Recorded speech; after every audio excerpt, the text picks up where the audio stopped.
When you're presenting, do you ever worry what to do with your hands? I've coached thousands of people all over the world, and it's the number one thing that I get asked about. Here's my best advice, hands down, and some of it's a little bit controversial.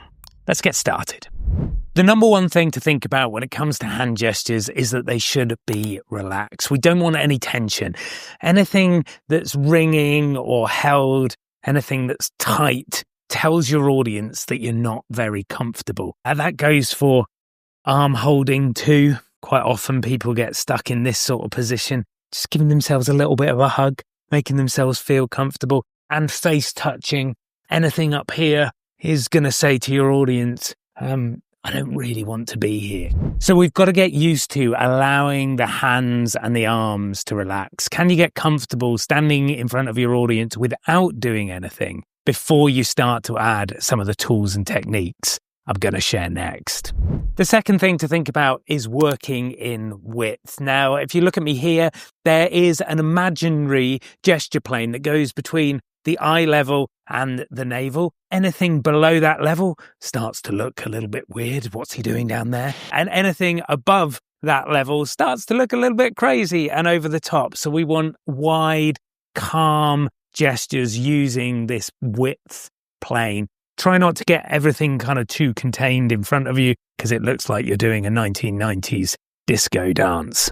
The third thing to think about is open gestures. You want to show your audience your palms, show them that you've got nothing to hide. Obviously, we don't want to get into the realms of stop, but we do want to make sure that we are inviting the audience in rather than putting up too many barriers. When I start to clench my fists or hold, then we get into something that is a little bit more aggressive. Also, be aware of things in your hands. See a lot of people loving to hold pens, click, move. This is really kind of distracting for the audience. And if you do need to have a clicker, then try and keep that clicker in one hand rather than doing what I see quite often, which is just throwing the thing from one side to the other.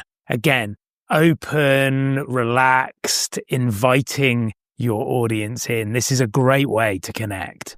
And while we're talking about open gestures, can we deal with the steeple? Now, this might be a little bit controversial, but I don't get it. I've never seen anyone in a bar or a cafe sit there and talk like this. Yes, politicians use it all the time, and it might be useful to stop you putting tension into your hands, but should we just ditch it and be normal human beings? You might disagree with me, so let me know in the comments. The fourth and final thing to say about hand gestures is that they should be deliberate. There is so much bad advice out there.